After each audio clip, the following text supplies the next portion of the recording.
Okay, welcome back. Today we come to a more 严肃的一个 topic, a bit more serious topic. Because recently I see quite a lot of interesting things happen in the renovation trade, so I think I should touch on it.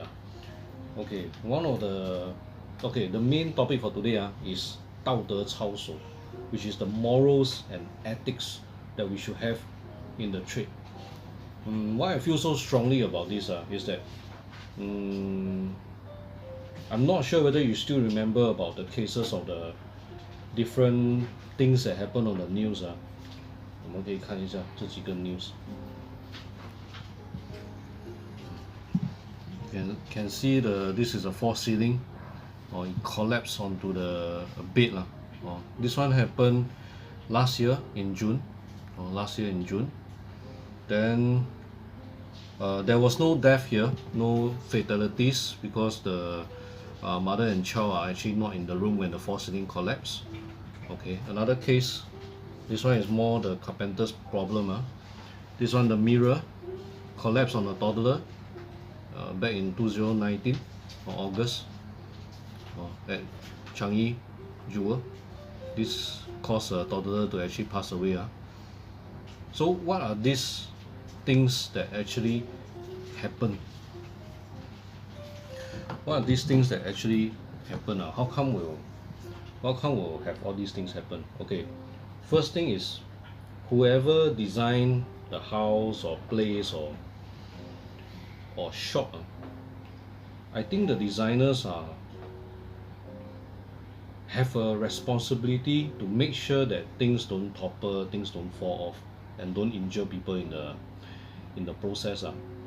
But a lot of times the designers are more cautious about conscientious about design. Okay, I recently received quite a lot of feedback or comments that Reno Scout, our design is very traditional, not very trendy and not very edgy. Okay, I beg to differ, because some of the trendy designs, I find that when it's not safe, they have issues, I will revamp the design to make it something safe and make sure that it won't happen like this, something that fall off or something that will hurt people. So whenever I build something, I want to make sure that it can last, it will not topple. That actually creates a lot of structural thoughts. That means we need to think through how the structure is built, how can we secure it to the wall, how can we make sure that there's no chance for something nasty to happen like this. I also have another example, but this one I feel that is the designer's mistake. Okay, so what happened? I have a friend's cafe that recently undergone renovation, not by us. So there were benches in the cafe, and the benches legs broke. So why would the benches leg break when it's brand new? Okay, first thing first, the legs that were purchased to install were not supposed to be used as chair or benches legs. They were supposed to be a cabinet support, cabinet leg, or rather cabinet footing. So the material itself is not strong enough to support people sitting on it. It's also, when you sit on a chair, you move the chair, right? You drag the chair. So when you drag, there's a chance that the leg will break. So it broke. I feel that all these things should not happen, because first thing first, designer have to be very sure about the things that you're using. Okay, the hardware that you're using, the design that you're recommending. It must make sense in such a way that whatever happens to the chair, whether there's going to be 4 people on it and very rambunctious kids pushing it around, you want to make sure that it cannot topple, it cannot break. Even if it topples, okay it's normal. It's going to be very rough. You push it, it should topple But there are one more thing that can topple like movable islands. Like in the kitchen, you want a movable island. The island top is actually very heavy. So there is a chance that the movable island will collapse. So that's why usually we don't do movable islands. We ask you to buy from the ready-made ones out there.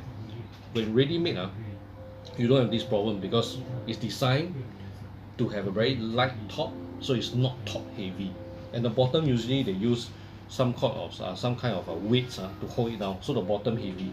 Bottom heavy items don't fall.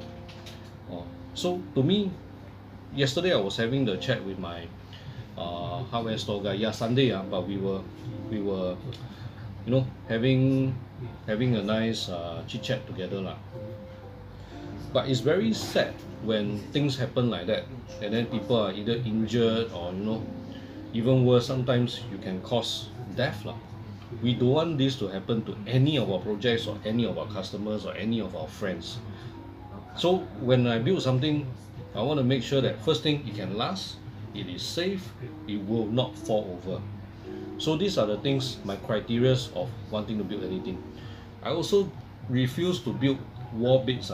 I used to build wall beds, but now the wall beds, especially if it's queen size one, super single and single, I'm okay to build because that one the weight is not too much. Queen size and king size, wall bed, the one that can float up.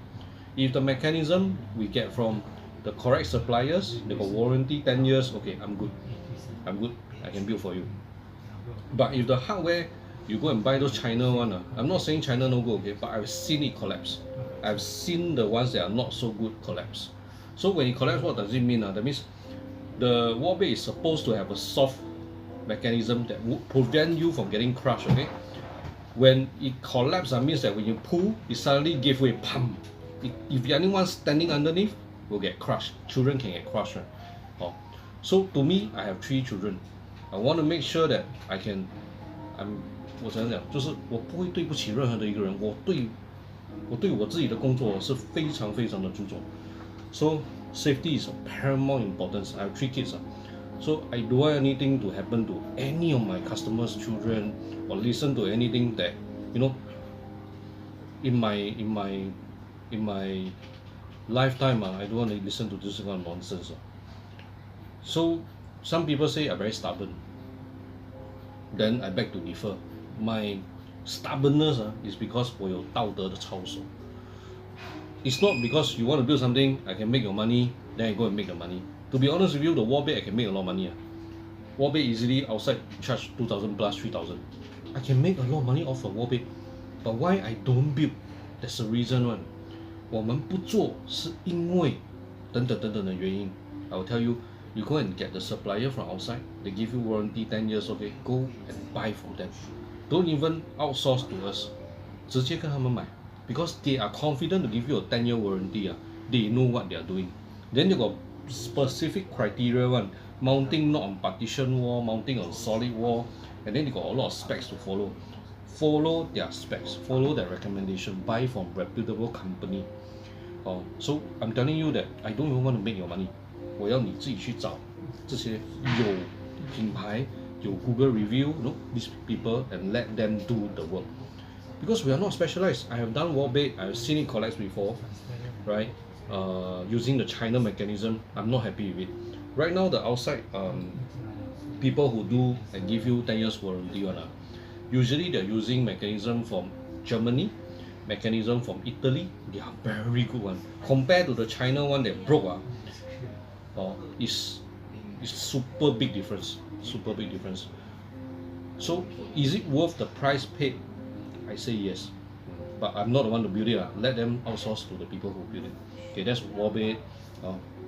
Then mirrors also. Mirrors, it can collapse one. So mirrors for us, our standard is we need to make sure that it's wall mounted. That means it's physically going to be there like forever one. They won't have a chance of toppling down. Then we will install. Those small mirrors behind the cabinet door one, they are also secured by supports. So this one also can. Those that are very secure, we are not worried. It's only when customer give us ideas that are not easy to fulfill or very dangerous one, we will straight away tell you we don't do it. Another example, recently I got another customer, they want to build a altar, 一个神台. Then in front of the altar, or at the back of the altar, they want to have a glass panel to protect the portrait. Okay, then I told them, why not? We don't have the glass panel. You straight away take this portrait, go to the framing shop, frame it, and then have a glass in front. 直接让我挂这个 frame 上去你的 altar, isn't it better? Then straight away, okay, first thing, I won't be able to use the what's that called? I won't be able to make money 啦。你可以给他进来坐一下，给他们进来，给他们几个椅子坐一下，然后我继续讲完他就好了，给他们坐一下。Sorry my customer is here already. So anyway, quick one. So basically it's like that. I will make sure that I'm not worried about making the money from the altar.